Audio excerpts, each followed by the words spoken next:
Ladies and gentlemen, thank you for clicking on this video. My name is In the Game Kaya of ITGK Sports. Alongside me, my brother and cohort on the court, Super Shadow 515. Say hello. What's up, everybody? Today we are restarting, I should say, our ITGK Talks 2K podcast. We did this all the way back in 2K20. Yeah, and honestly, looking back, knowing where we were at the end of 2K19, going into 2K20, we weren't really prepared to do a 2K podcast, but now we're in a lot better place. Yeah. So a little bit of context on that. We started playing 2K and 2K11, but we started playing online in 2K19. So really, going into 19, we thought, we'll be fine. We've been playing for years. We didn't realize how bad we were at 2K. By the end of 19, we were pretty much running a 500 record online, as many wins as we had losses, just about a little bit more losses than wins. We did finally start winning on a more consistent basis in 20, and especially 21, as much as they hate 21. Moving on. But yeah, now we win fairly consistently. We build a few builds, some close to the meta, some a little bit more off meta or unique. Especially me, I'm a little bit weird when it comes to builds sometimes. So we're giving you this context so you understand where we're coming from as 2K players and our approach to what we think about the game, our approach to building builds, and how we approach playing the game, so that you understand where we're coming from. Yeah, and this will also be our first year of full-time next gen. Right. Because so many in our group of friends that we play with have been stuck on current gen for so long. For the last several years, we've been mostly playing current gen, and then if we play My NBA or something, we'll play next gen. Or a couple of years, especially in 2K21, maybe dabbled with it in 2K22. I built a My Player and tested it out. So we have some experience in next gen, but this will be our first time actually playing on next gen for the full year. Yeah. So for me, I am okay with the meta, but I kind of have my own approach when it comes to playing the game. I'm a little bit more of a mid-ranges over threes guy sometimes. Sometimes I prefer the three-point shot. Generally, there are two roles that I fill. Most of the time, I'm the point guard. I've been the point guard basically the whole time since we started in 2K19. I split time in 2K19, and I dabble with it here and there with lockdowns at wing. And that's my role on the team. We mix it up, fill different roles with different builds, but that's primarily where I come from, is playmaker, which I'm not really an ISO scorer a ton, but I like to facilitate. And that's the problem that our team runs into sometimes with our builds, and what we're going to run is I think you're unquestionably the best perimeter defender that we have in our squad, and then you're pretty close to, if not the best playmaker that we have on the squad as well, and it's really hard for you to fill both roles. Yeah, it is. So that's where I come from. Why don't you tell them where you come from in your history with 2K? Brief. I'm a big boy. Going into 2K19, everybody, we got a whole bunch of guys together, and we're like, okay, we're going to play 2K online this year. And I'd been playing 2K for years. I was already going to get it anyway. And everybody was like, I'm going to build a point guard. I'm going to build a point guard. I'm going to build a shooting guard. I'm going to build a wing. Somebody got to be a big man. I'm going to be a big man. So I was the big man. And I actually lost my account because my PlayStation, I had to reset the firmware on my PlayStation, so that sucked. And I lost my builds, and I had a pretty decent build in 19. But yeah, well, I've been playing a big man ever since, really. And I do like to play wing, especially a very shot creatory, like a Carmelo Anthony kind of wing. I was really working hard on expanding my bag in 2K23 and becoming a true shot creator. Half spin shots, step backs, dribble escapes, post game, all that stuff. I was learning to do all of that stuff. but I am a big man first. And so going into this year, we talked about it. I thought about changing things up, but no, if I'm only going to have one build, like if we're going to learn in the game to play at our best, I need to be a big man.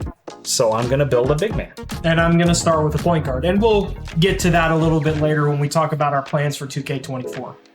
But I think it's a good time for us to start talking about some of the differences that we've seen between 23 and 24 as we kind of bring this to what the people really want to hear now that we're 5 minutes in. So maybe starting with some of the things that we saw in 23, especially at the end of the year, that were some problems, and comparing that with the potential improvements in 2K24 and catching up on some of that gameplay stuff. We will talk about the builder in this episode, but that's going to be after the gameplay. So to cover gameplay first, now most, if not everybody that's listening to this, I'm sure has played 2K23 enough to be familiar enough with it to know what the problems are. So let's just hit the problems real quick. Quick drops. Yes. Those are gone in 24 though. Yes. Limitless takeoff. That's gone in 2K24. Yes. The randomness of finishing around the rim looks like it's been fixed at least a little bit. Right. We'll have to see where the balance is, because finishing around the rim is a very difficult thing to balance. But one thing I will say about that is, from what we've seen of gameplay videos from different people and the things that they've posted, it looks like finishing around the rim could be really strong this year again, but with layup timing, not so much dunks. Because it looked to me like the dunk meter was really small for contested dunks, unless you're an insanely good dunker. And maybe your man's out of position or he's a weak interior defender. And it's green or miss on dunks this year. It is green or miss on dunks this year, yes. So you talk about it like you looking specifically at layups. Some of those layups look really strong, especially if you've got a really good layup rating. It'll be interesting to see where the balance comes in with that. And I'd like to see people not overreact. Mm-hmm. Think about it. If you are... Every year they overreact. Yeah, that's a problem that the 2K community constantly has. People overreact. You have point guards complaining that they can't stop centers under the rim. That's not your job to stop a center under the rim. Just think about it a little bit. So don't overreact and say, oh, post scorers are completely unstoppable. You can finish anything around the rim. Well, is that the case if you have a defensive anchor? Or is that the case if you have an inside-out, 6'10", that you're trying to run it big? Yeah. So build matters. Like, yes, skill comes first. But when you're talking about, is something broken, is it not, you have to compare peak to peak. Yeah. You can't compare peak to floor and say, well, the peak's obviously better than the floor, so therefore the peak needs to come down. That's not how it works. Build matters. Build has always mattered. Even in the years when the builder's completely over-centralized like it was in 23, I'm not going to speak on 21 next gen or 22 next gen much because we didn't really play those. Not online anyway. But for 23, like the builder, you could build a build that did just about everything. Mm-hmm. But then you had the really, really focused builds. And like at the end of the year, I had a build that had like a high 90s mid-range, and I was hitting fades and dribble escapes over people, like contested, like 25% contested. Well, I can't stop that. Well, I'm 7'3" with a 90 mid-range. You're gonna struggle to stop me sometimes. So I think covering that is a very important point when you talk about gameplay balance. Yeah. And so it seems like a lot of the problems that we've had with 2K gameplay in 23 have at least they've made an attempt to address it. Moving threes. I remember some content creators that were at Community Day were saying that, it's really difficult to hit moving threes this year. Some of them weren't able to hit them at all. But what we did see is not the sprint to the side fades. It was the step back. That James Harden move, Yeah, the the quick step backs, maybe a occasional spin jumper, some of those more specialty shots, instead of sprint to the side and shoot, some of those other shots did work. So maybe we'll see more of that this year. Yeah. And we'll have to see how strong or potentially weak. We don't know at this point. I mean, I haven't played it. You haven't played it. If that's what Agent 3's buffs, though, is those dribble escape threes and those step back threes instead of the sprinting fade threes,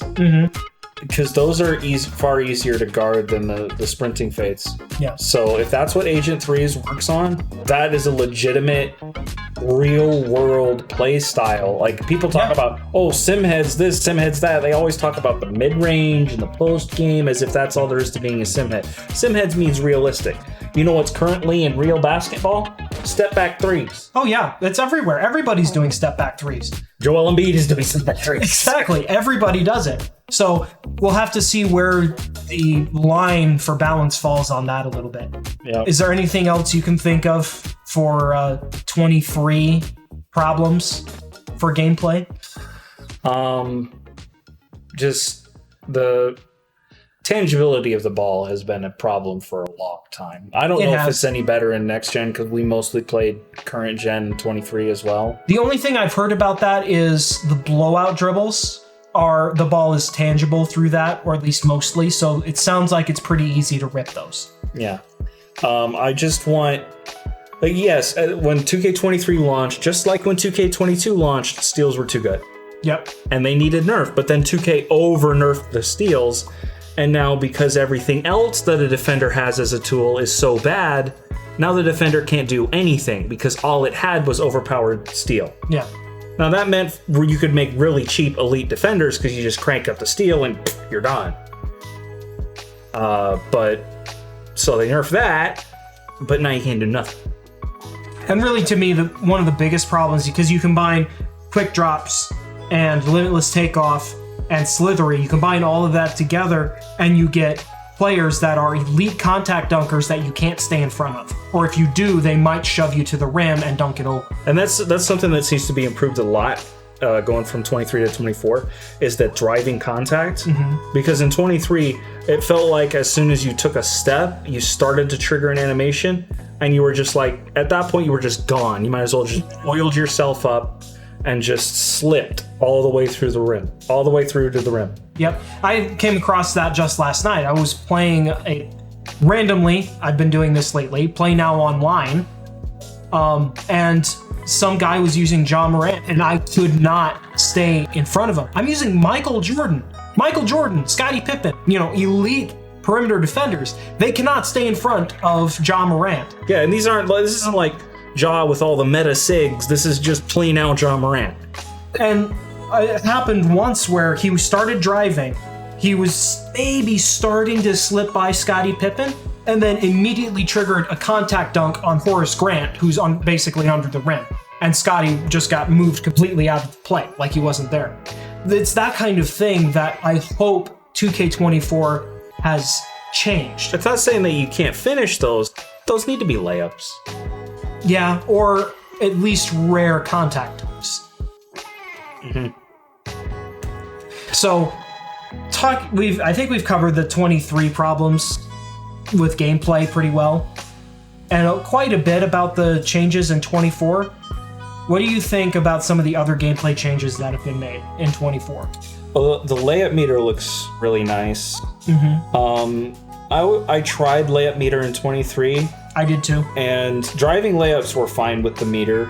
I didn't feel like it was that much better than no meter, so I just kept the meter off all year. But standing under the rim, do not turn your layup meter on for standing under the rim, because that meter is bugged. I hope that they fixed it. I would think if they're trying to make a push for, and I'm pretty sure there was something said about revamping the layup and dunk meters. So I think that they have worked on it, and hopefully it's better. But you could still kind of make it work. And you've seen it too in the gameplay that we've seen. A good post scorer taking a standing layup, even one that's kind of contested, the green window is huge. That's another thing that they changed, it looks like. It's easier to time it because it's green or Well, they emphasized further separating the contest window, specifically on finishes. There are 2 parts of the contest. And there's always been this way, but it's always leaned really heavily to one side or the other. So, for instance, this year, what matters most in terms of getting a contest on someone's finish is just having a body on them and having your body between their body and the rim. Yep. Not where their hand is, not any of that stuff. But the only time hand placement matters is if you block the shot. Right. Or nearly block the shot. In 24, they tried to make it a little bit more 50-50. Yes, being between a guy and the rim is going to make it harder for him to get a good angle. But if he still gets that good angle and he gets his hands somewhere where you can't really contest it somehow, he's still going to have a decent look at a layup. And that's where having... But if you put your hand, between his hand and the rim, even if your body isn't there, it's not going to be the greatest contest, but it's going to be harder for him to make it. Right. So making sure that you have a clean look as a big man in both of those aspects is going to be important. Right. As someone who's done a lot of work under the basket over several years, I think that I can adapt, and especially I want to build a build with a 99 close shot and Hall of Fame whistle. And try and draw fouls. I want to try and draw fouls down there. It's one thing that has always bugged me as I've dabbled in being a post scorer as a big man. Because I had to build my first big man in 23 was a post scorer. 7'1", 99 close shot, 98 standing dunk. That was right at the end of post scorers broken. I hit the end of it. I had a couple of days of owning people with post hooks, and then they patched post hooks. And so I started using it as a little bit more of a bully, paint beast style big man. But anyways, one of the things that bugs me most about playing 23 as a post scorer is when you back down a man under the rim, and then you pump fake, he jumps, and then you go up as he's coming down so you can have a clean look, and he just swats the ball out of your hand. That's not good defense. He should be fouling. He should be fouling me to prevent me from making the shot. And I think that's where whistle is going to come in, is in situations like that.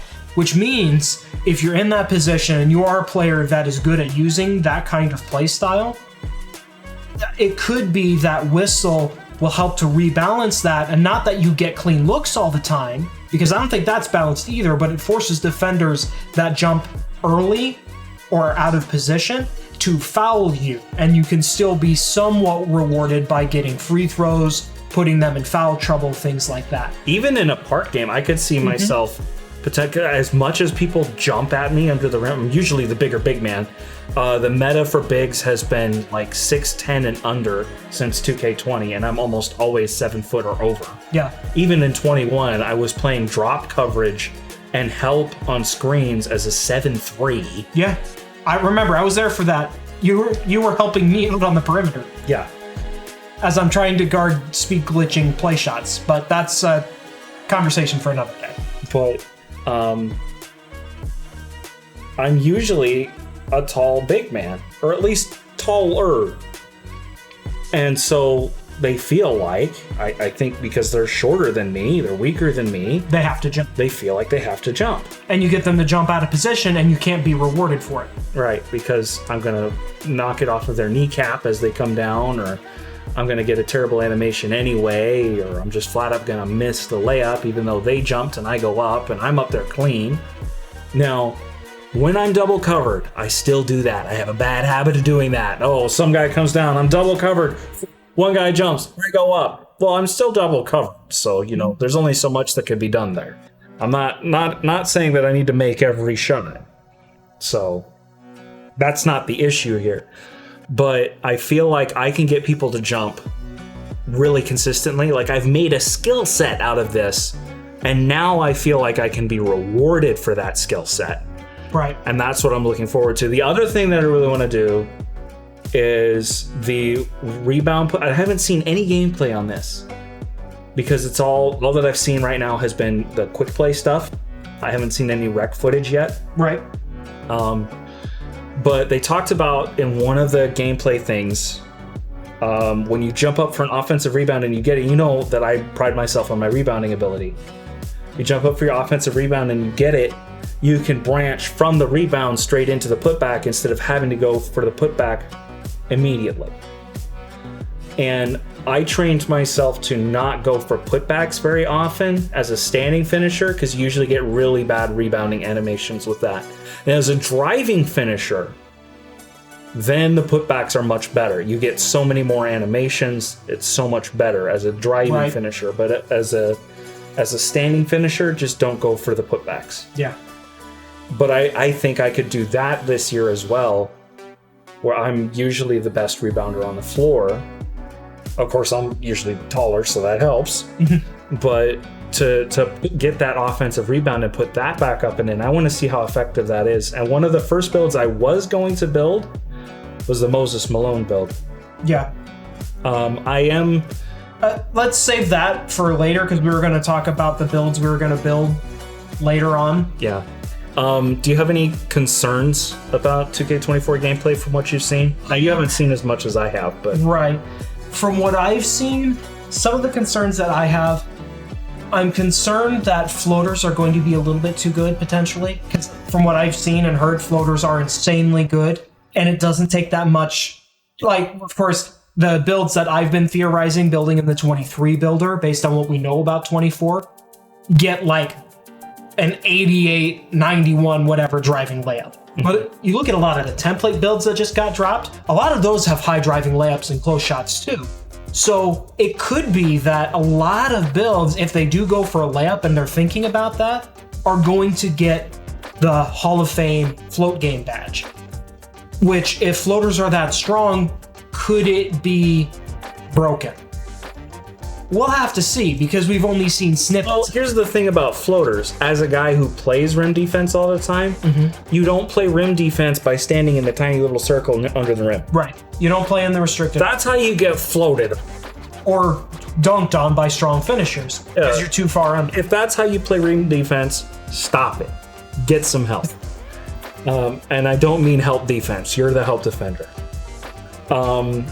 No, you need to step out with like your toes on the free throw line. That's how you play rim defense. Maybe not quite that. The elite ones? True, but also remember, limitless takeoff has been removed this year.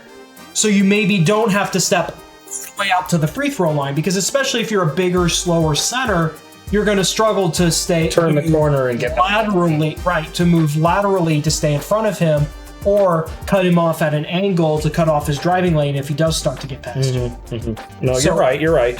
I'm just saying, if they are an elite slasher, if the floater is really that much, and that's the absolute limit of floater range. Right. About at the free throw line is the absolute limit, and it's probably still not a great shot unless you have an insane driving layup and can time it really well. And if the floater is what you're concerned about, if you're a decent interior defender, have you seen some of the straight up blocks that you can get this year? You jump straight up and you don't jump to a guy. He's taking a floater, he's taking a jump shot. You just jump and Wembanyama that stuff out of there. So, other than floaters, from what I've seen of other types of finishing, some of the contact layup animations look really clean this year. So I'm curious to see what's going to happen and where the balance is. 2K23. Nobody knows this because they don't play with custom sliders. Well, not many play with custom sliders. But I made my own slider set for 23 for when I wasn't playing online. It has some beautiful contact layup animations. But people always go for dunks. Always go for dunks. And then when you go for layups, they're never contact layups, because you're going to get blocked on a contact layup. You're just get a bad contest or strong contest because it's a contact layup. You actively avoided contact layups in 23. Unless you did what I did randomly and built a fun, dumb build with a 99 driving layup and have a clip, because the build never really got off the ground. It had a ball handle in a layup and that was about it. But I basically got a double clutch, like a natural double clutch, not the ones that I forced, the ones that always go in. It was like he jumped into a guy and like scrunched up and double clutched and kind of moved past his arm and flipped it up, and it was like an 8% contest. And I'm thinking, what? Yeah, well, interior finishing contests were crazy in 23 anyway. They made no sense. But some of the contact layup animations look really nice. but are you going to be able to get some of those maybe slippery animations with smaller builds? Are they going to be easy to get blocked? Because that was really the biggest problem with layups. So I think Chase Down Artist is going to be a rarer bunch this year. Rarer, but and a lot of good defenders are still smaller guards and players that are going to be taking layups instead of dunks anyway. Are going to be quicker than the wings that are trying to chase them down. Yeah. That's really the thing that's going to make Chase Down Artist interesting. And I have a note in my computer that I copied all of the badge information and all that for when I was making my test builds. There's a 2K Lab thing for it now, for badge thresholds. Shout outs to 2K Labs. That's nice. Anyways, the speed requirement for Chase Down, it makes perfect sense to me. But the speed requirement Chamberlain built 7'2" is not going to get Chase Down Artist no more. Yeah, exactly. But the speed requirement for that means that not just any old build is going to be able to get chase downs. Even just your average lot. Because a lot of these NBA templates, and even what I heard from some content creators is like, you maybe don't need a ton of speed. Well, here's the thing. If you don't get that speed, what level of chase down artist are you going to be able to get? Bronze. But then again, we're starting to get kind of into builder territory there. Okay, my last concern, two things about gameplay that I'm concerned about. Number one, you asked me to build the post scorer first thing over the rim protector I usually build, and rim protector rebounder I usually build at the start. I didn't say you needed to build it first. I just said you need to make one.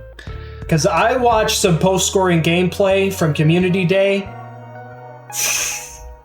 That is some crazy stuff to see the kinds of things you can do. Now, again, what I saw was human on CPU, so who knows how it's going to actually work out when you have player versus player in the park, but post-game looks really strong this year. I have dabbled with being a post scorer, but I pride myself on doing things other than post hooking every single possession. So my efficiency as a post scorer comes and goes. Because I try not to just cheese post hooks. On the upside, that means when they patched post hooks, I became one of the better post scorers instead of no longer being able to score. And then post hook has been overpowered for years anyway. But it looks like I'm not afraid that it's going to be too good. I'm afraid it's going to be good enough that people are going to complain, and then post scoring is going to be dead again. Yeah, that's what I'm scared. And that's again where it comes back to don't overreact. I hope 2K, the devs, the guys that are balancing this, I hope they don't overreact to stuff like that, because I see it too. Playing with you, having my own post scores, whatever. They do these things where people completely overreact and then they nerf it into non-existence, and we get everybody doing the same thing because that's what the bulk of the community, or at least the most vocal part of the community, wants. Let's be honest. The most vocal part of the community wants to play the same way every game, every day, every year. They want to have speedy playmaking, three-point shooting guards, incredible slashing wings and bigs, undersized bigs, where tall bigs aren't really viable, post-game doesn't exist, mid-range isn't important whether it's strong or weak, and rim protection is spotty at best. It's dunks, threes, steals, and blocks. And steals get nerfed too. Something that I would like, a couple of things that I would like to touch on the perimeter, because we've talked a lot about finishing and post scoring and stuff like that. Jump shot contests. You see guys playing on Hall of Fame making 25% contested jump shots. Well, there is a guaranteed make on every single shot. That's true. Which kind of goes, if I remember right, goes back to 2K19, was like where it had the pure green window. There's always a chance you can green the shot. So, but seeing if that is the kind of thing that happens on a regular basis, people are going to have to commit to, okay, we are going to have to, this guy has a 94 three-point shot. We have to play that man time. You know what it took to do that kind of thing? I had a 99 three-point shot build that I used in the rec all the time when I was just, messing around in the rec. That was his solo rec build. It was one of my solo rec builds, yeah. It was a ton of fun. That build, I dropped 70 points with that build in the rec center. It's a ton of fun. You can make all sorts of dumb shots with a 99 3-point shot. But you had to have an insane 3-point shot to shoot like that. Or be one of those guys that's just, I hate to use this term, but it's accurate, just built different. That guy that goes out there and makes tough shots, takes them, makes them, is confident in his ability to score. Not everybody's going to go out there and make all those contested shots. Moving on from jump shots and potentially perimeter contests not being strong enough as a potential concern. Also, I want to mention the ball handling and adrenaline system, because this is a major change from 23 to 24. Personally, I think it's a good change. I'm just concerned that it might, if they don't get the balance on when you lose adrenaline charges, it might come back to basically guys dribble the entire shot clock out. Yeah, and I think we'll touch on that, I think, in that anticipated meta. My one thing that I want to talk about before we get to the builder, finishing, that's been such a focus this year, and everybody's like, finishing was really good this year. Finishing for every year that I played 2K up through 23 current gen has been almost entirely focused on what animation you get. Mm-hmm. What animation you get determines whether or not you're going to make a shot. Unless it's a contact dunk, then it's your timing. Mm-hmm. And if it's a non-stick contact dunk, you just get it for free unless Anchor says no. Yeah. So, but layups around the rim, it's just whatever animation. We had, was it 21? There was a specific animation where he'd like get hit in the side, tumble out of bounds, and flip it up from way off to the other side, away from the defense, up over his head blind, fall flat on his face out of bounds, and just bank swish it off the glass. And we called it the and one animation because we knew it was going in. We knew it was going in every single. Just like double clutches this year. Yeah. So. But I don't want finishing to be so dependent on getting a lucky layup animation. If layups are really going to be that good and that important to the game, it needs to be more than just, he got a good animation, so even though it's 40% contested, he made it. Or he got a bad animation, so even though it's only 5% contested, he just breaks it. And where that might be balanced out is do you have your layup timing on or off? Because with the green or miss, if you have your layup timing off, it could be quite a bit like it used to be, where it's, you have to get a good, clean release, and it might be better than it was in previous years. We don't know. But all the layup stuff I've seen has been with meter on. Now it's going to be more skill dependent. And that's the thing. You're allowing people to make those shots, and if it is a tough layup, there's still a chance they can make it. But they have to time it perfectly with online delay. That's not an easy thing to do. I've done it sometimes when I've dabbled with layup timing. You can do some pretty interesting stuff with layup timing. But it's just difficult. It's difficult to time it, especially if it's a difficult layup, because it's a tiny little green meat. And I think the biggest concerns that people have had about, if I mistime it, I brick it. I've seen some open layups in the gameplay that I've seen. Basically, the whole meter green. Don't worry about it. As long as you release square or the thumbstick or X if you're playing on Xbox, we're PlayStation guys.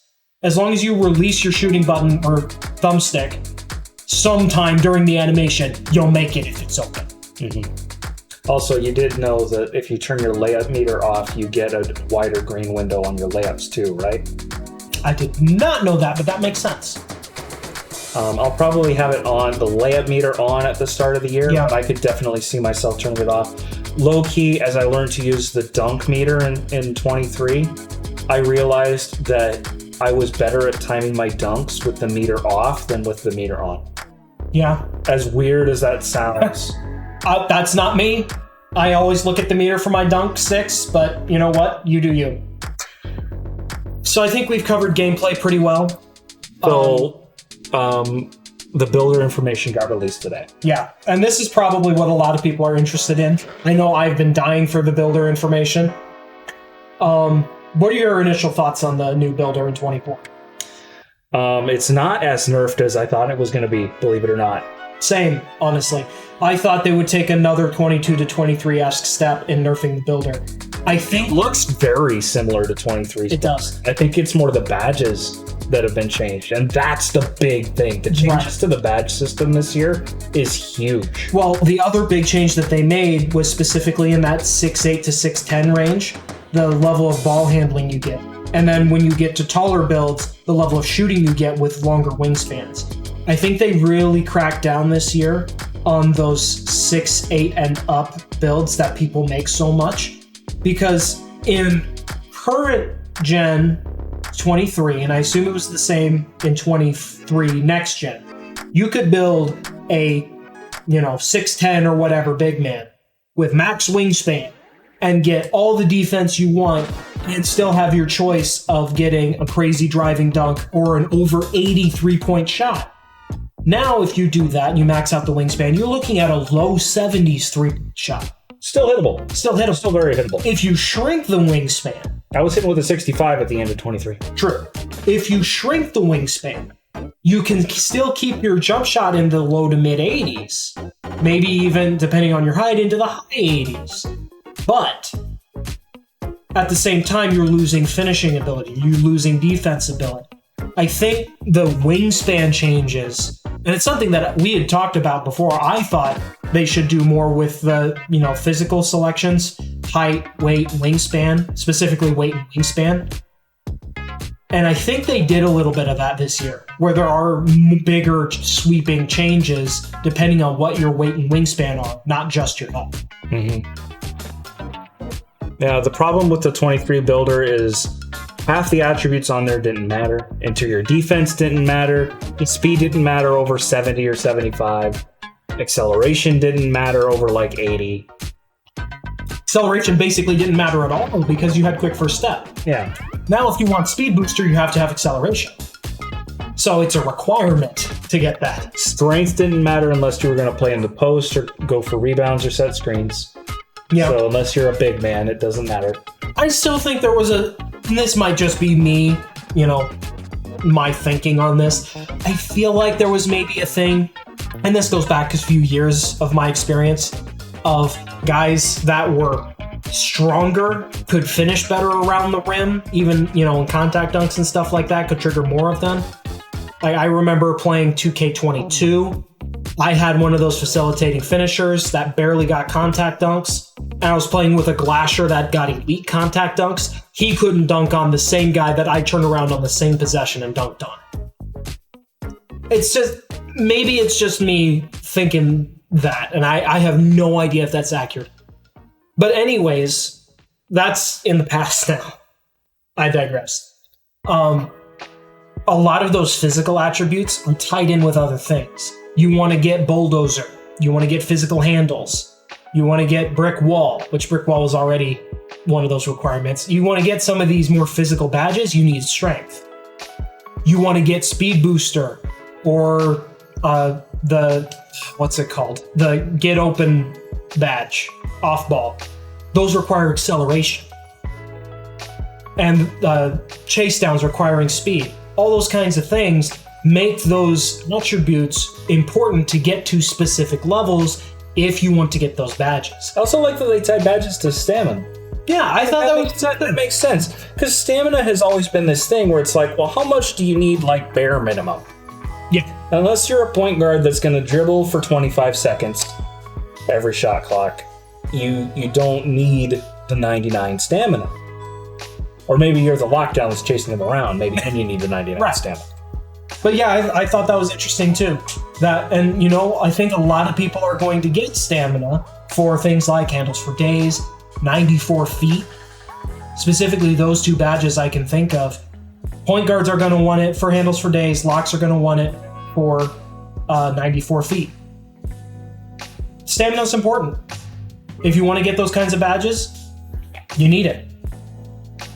And yeah, I think the badge changes, the major badge changes that they made this year are good. I would say it's a good thing. Because I also kind of like the idea of you have to earn your badges. And if you want to maintain a high level badge, you have to earn it, because then you can't have this build that's an inside out scorer and all you do is run at the rim and then, oh, we need a 3. Well, I can still be an elite 3-point shooter because I have all my shooting.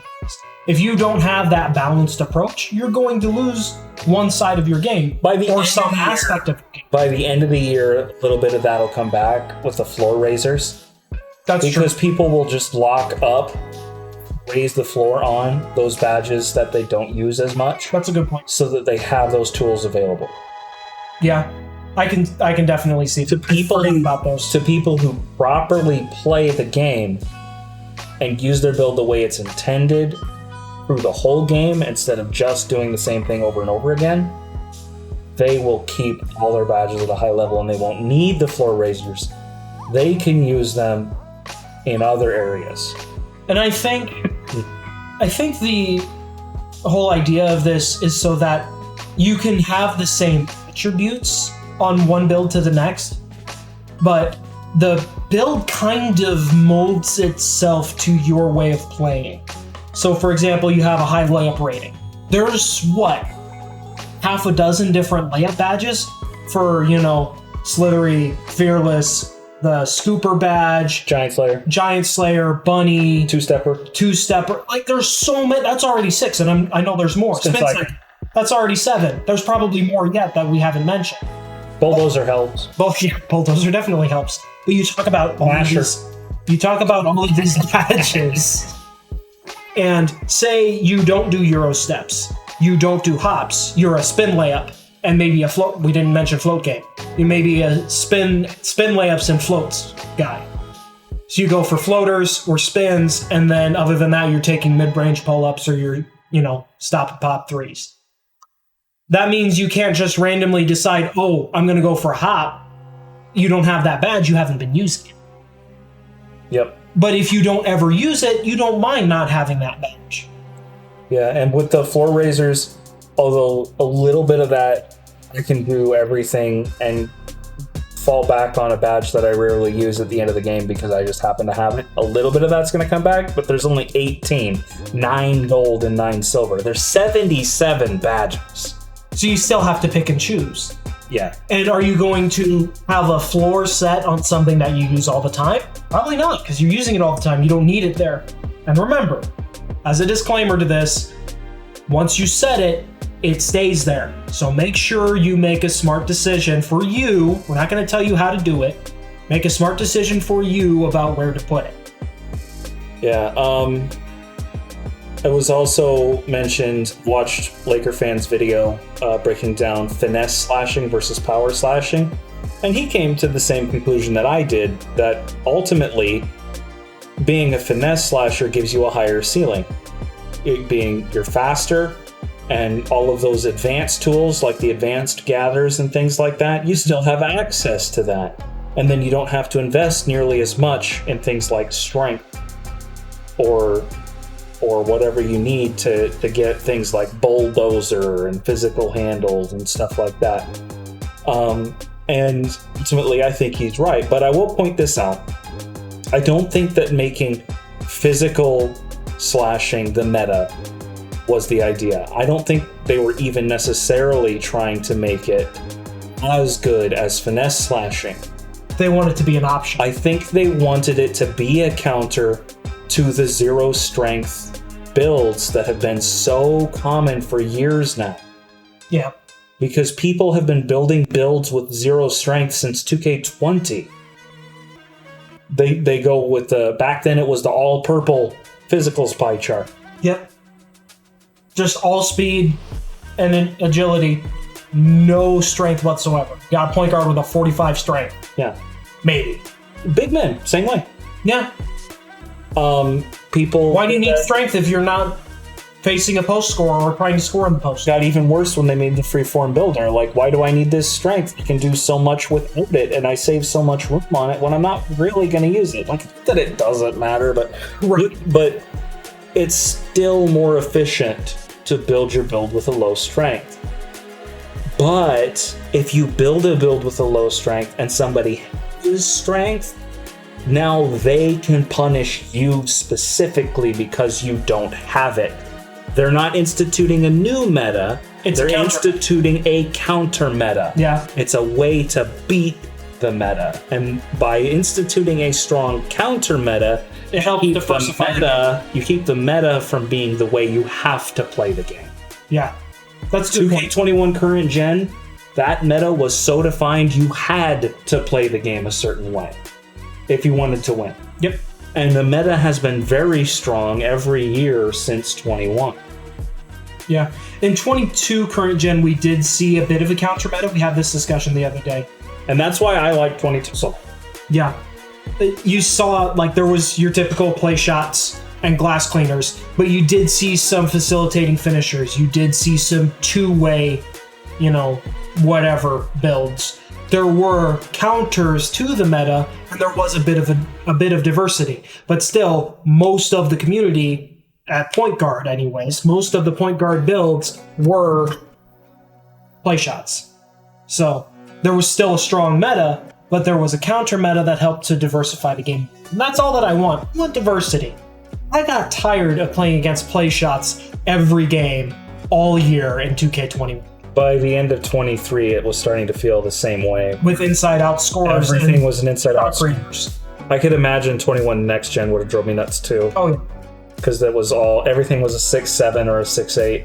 Yeah. Is there anything about that you've seen in the new builder that you're concerned isn't good enough, or that is still too good? The information I've seen on the builder is still limited. I'd get a much better feel for this if I actually have access to it. But it does seem to be quite a bit like the current builder. I'm still a bit concerned about... I never subscribe to the demigod builds. I know a lot of you guys out there, you love your demigod builds. I can just build one build and do whatever I want with it. It can handle, shoot, dunk, and play defense. It does everything I want it to do. That's great. I'm worried that some of those builds might still be too strong. But at the same time, from what I've seen in the 2K23 builder, if you try and say you make one of those inside-out scorers, and you don't want to make a no strength build, you want to have like maybe some physical handles in there. If you want to have a balanced build, you're getting a lot of silvers, golds. You're not getting Hall of Fames, which was kind of already the case, but you kind of have to be selective with pick your spots, basically. Of I want this badge at this badge, but now I can't get that, but that's okay because I have this badge. So you have to pick your spots. And I think that'll be good to help balance those builds a little bit. But I know there are going to be people that are still going to make those try-hard demigod builds, and they're going to make them work really well again this year. I think ultimately what they've done is with the new badge system, the demigods are still going to exist, but the quote-unquote role players, the players that are really strong in a category, they have a couple of 99 attributes where they have really high across all their finishing or all their shooting or whatever. Because there are so many badges that you can get at a high level and that do so many things, and you're not limited in the number of badges that you can get. If I build a slasher that has a 90 standing dunk, a 90 driving dunk, a 90 driving layup, a 95 close shot, if I build that kind of slasher, yeah, I might not have the greatest ball handle, I might not be the best defender, I might not be able to shoot. But so help you, if I'm running to the rim, you are finishing. I am going to finish them. I mean, it'll be a layup, it'll be a dunk, it'll be a standing dunk, it'll be a standing it'll be something. But I'm gonna do it. I built a test build in 23 that got an 88 driving layup, which is enough for most of those specialty finishing badges on Gold or Hall of Fame, and a 99 driving dunk. One of those, big Giannis type slashers. Like a 6'9", 6'10". Got everything at Gold or Hall of Fame. We're talking literally everything except for the standing under the rim, close shot, and standing dunk badges. So at that point, you can just walk downhill and be an elite level slasher, both laying up the ball and dunking it.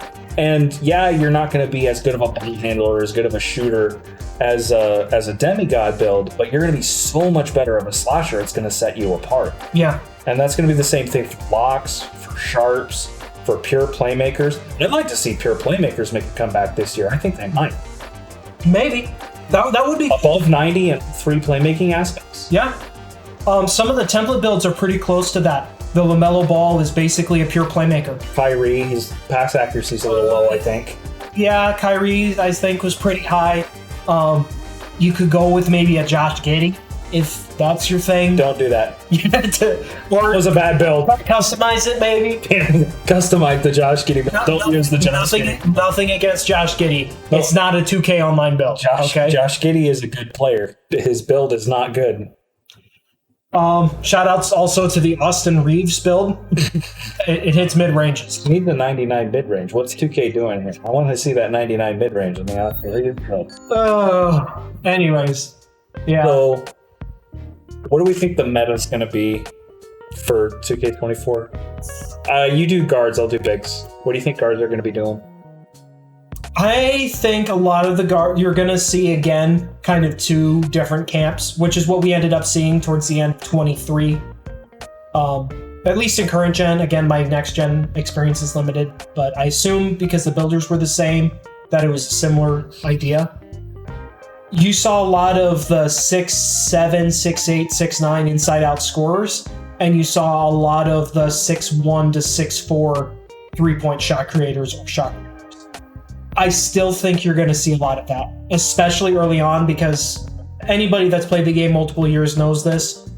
Whether or not the game supports the previous year's meta, people are going to start with the previous year's. They're going to hope that it still works. Right. It's what they know. It's what they know. And they're going to hope and assume that it still works. So early on, I think, and I don't think that's really going to change. Builds will change in flavor, but overall, I think they'll stay in kind of that mold. What I would like to see is maybe a little bit more build diversity again, where you have some guys that are playmakers, some guys that are a little bit more focused on being a, shooter and defender at point guard that can still facilitate. I mean, I had a diming 3-and-D point at the end of the year that I never got done. That build looked really good.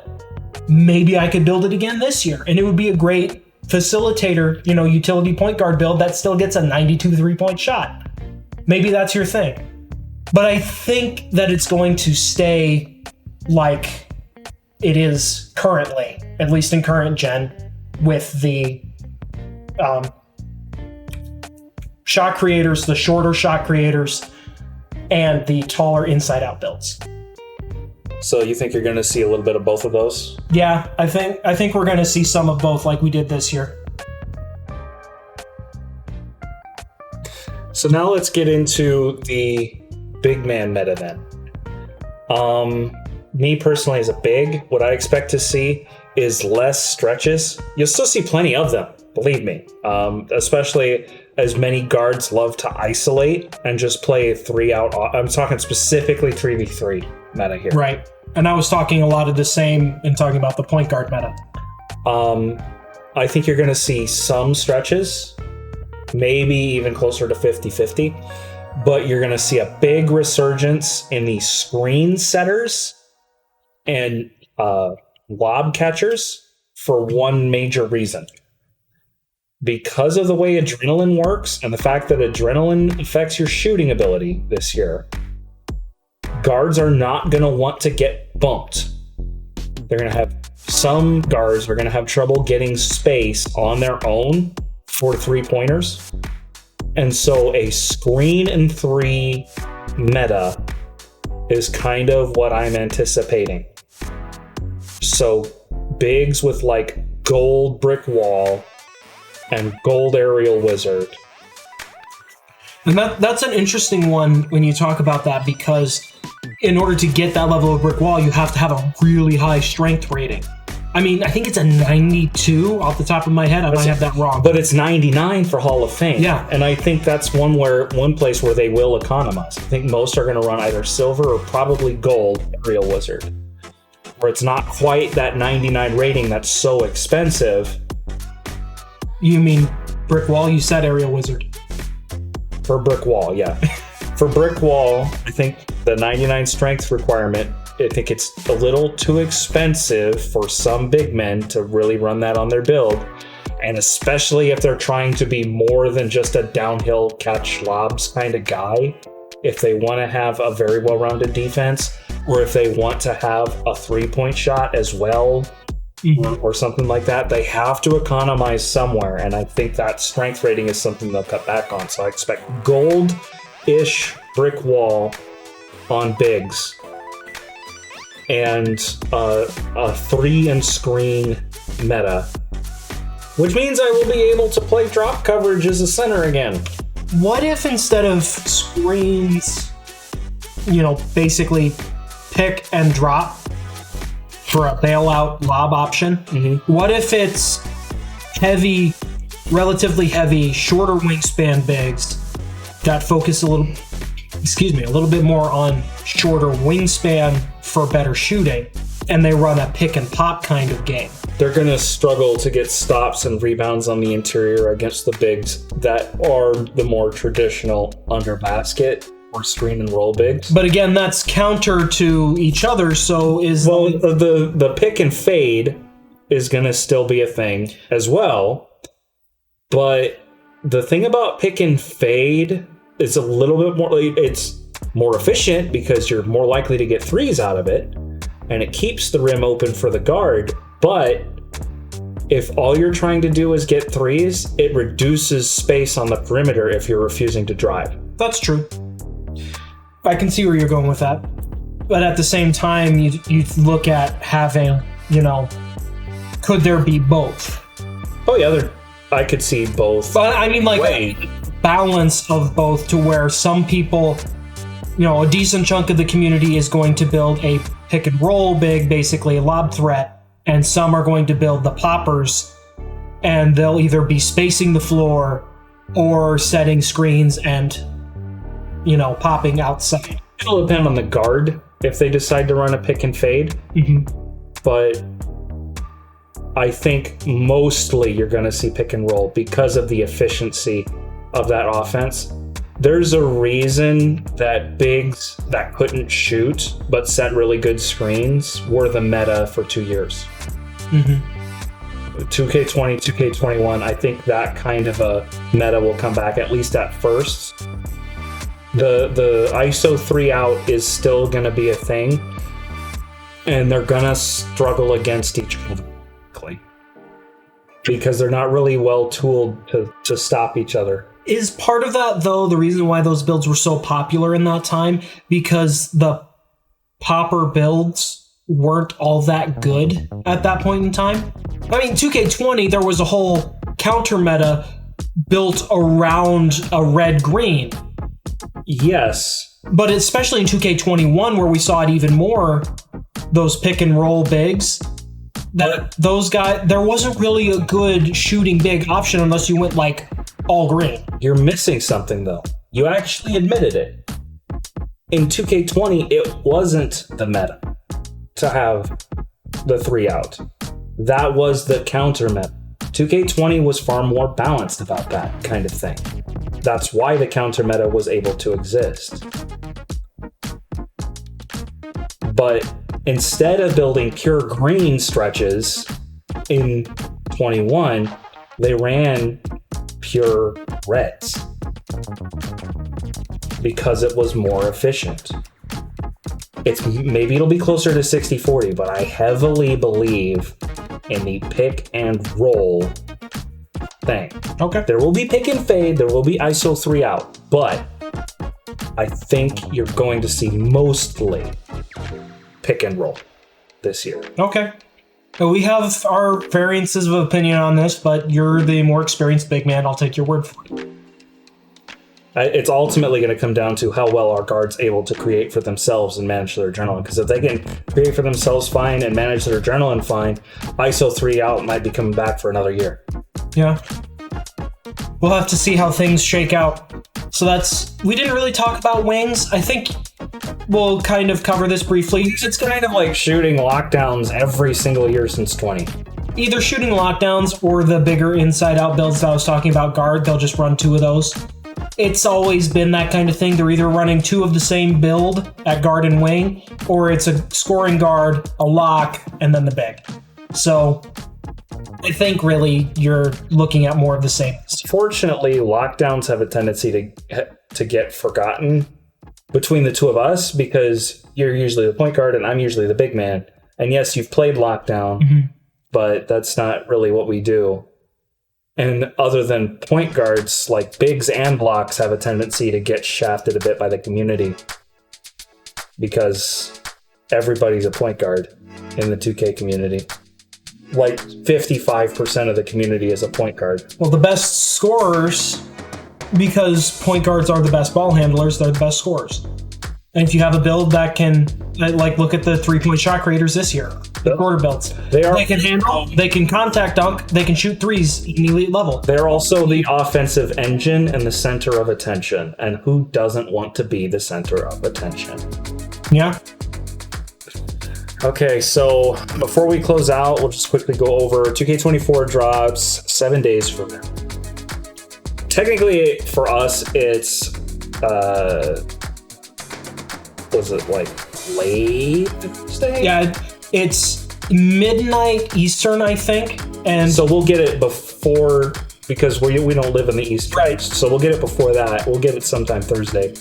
But I'm not. Here's my plan for when it drops, because I'm not going to stay up super late Thursday night. We get it where we're at 11 o'clock, so it's still pretty late. What I'm going to do is take that first night and spend time in the builder, maybe testing some different aspects of gameplay in 2KU or Play Now or whatever, and get a feel for where I'm going and maybe get an idea of a build, because this is a mistake I made in 23 with my first build. It's like, I'm a playmaker. I like being a playmaker. I used to build all yellows in the pie chart system. So I'm going to build a build with a 99 3-point shot. 99. No, not 99 3-point shot. Sorry. Wrong build. 99 pass accuracy. Let's make sure we get that right.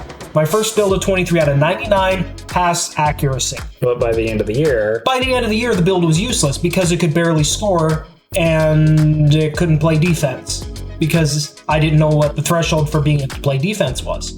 So basically, it was a rec center distributor point guard that could hit a spot-up shot and occasionally create a mid-range shot. That's it. He was Mavericks Jason Kidd. Yeah, it wasn't that good at the end of the year, especially in a 3v3 setting. It wasn't focused enough on other aspects of the game, like having a high pass accuracy. My point in bringing that up is I don't want to make that same mistake again and have a build that might get phased out because it can't score on its own efficiently, it can't play defense throughout the year because, people eventually figure out how to score very efficiently, no matter the 2K. So what I am planning on doing is taking that first night and really digging into the builder and trying to make a good build, because I'm not really going to use it first night anyways. And then come back around Friday, when the first full day of 2K24, I'm going to take my thoughts from the previous night, maybe tweak them a little bit more with what I thought about before I get on, during that time period. And then I can make a solid build that will last for a long time, possibly even the whole year.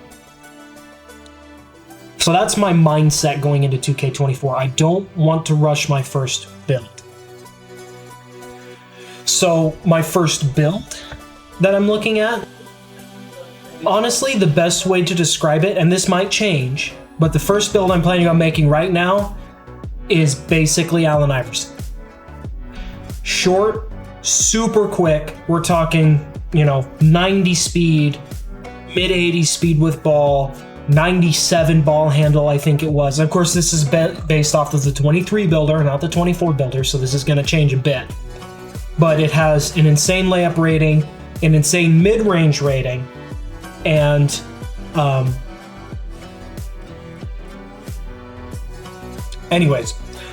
insane layup rating, insane mid-range rating, insane ball handle rating, and a serviceable 3-point shot.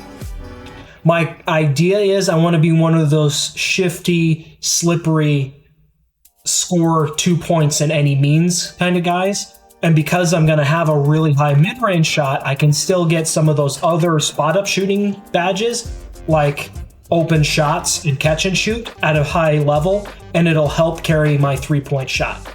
The downside is it's going to be a zero defense build, which is very unlike me. I normally at least get okay defense for my builds, but I'm going to try a zero defense build so I can be the engine for the offense this year. For me, my plans are very different from yours. First of all, the builder to me does not exist on Thursday night.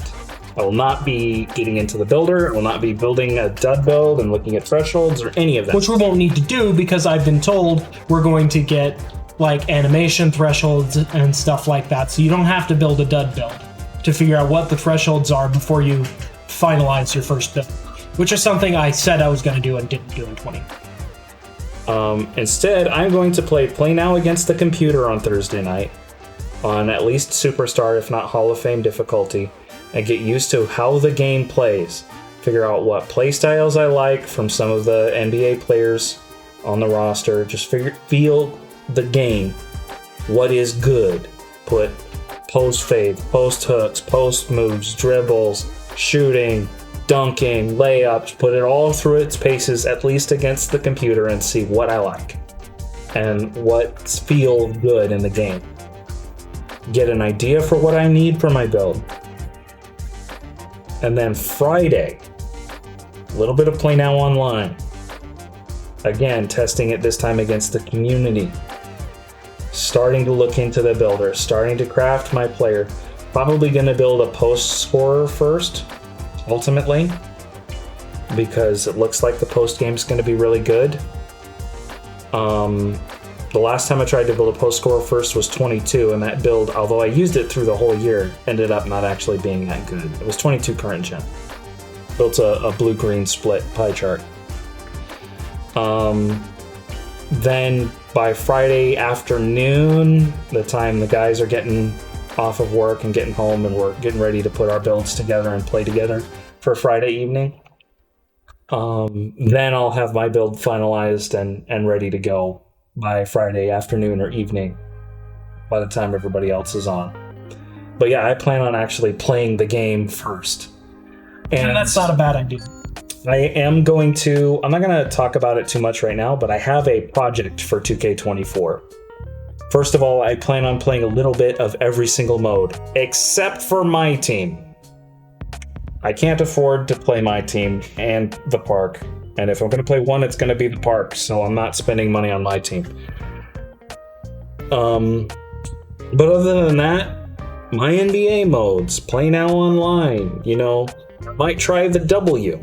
Who knows? Maybe because I have fun with basketball, so I'm going to find ways to have fun with the game other than just playing park. I'm going to play the other modes too.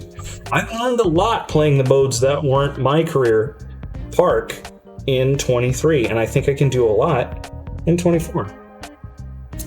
I want to work on actually being a good ball handler and playmaker this year.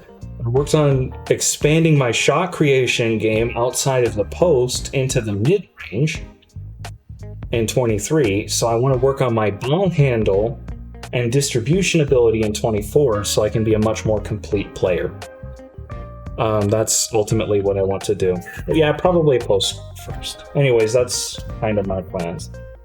If you guys have plans, builds that you want to make, things that you want to try in 2K24, concerns you have about the builder or the gameplay, you just want to rant about 2K23, just leave it in the comments. And this channel is so small, I can almost guarantee that I will read it. So thank you so much for taking an hour and 10 minutes of your time to listen to this beastly podcast. We're not going to do this every week, but my plan is currently not a regular schedule, but more so when we have something we want to talk about, we'll just do a podcast on it and then just put it out.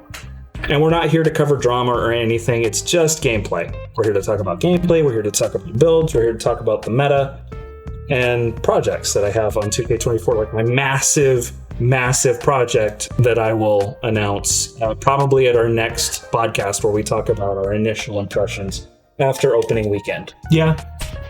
So I think that's it for today. Anything you want to say? Not really. I think we've covered it in the last hour and 10 minutes. All right. So thank you guys for paying attention. I hope listening to this podcast. This is a YouTube video. So if you could, please do all the YouTube video things. Thank you so much, and we will see you in the next episode.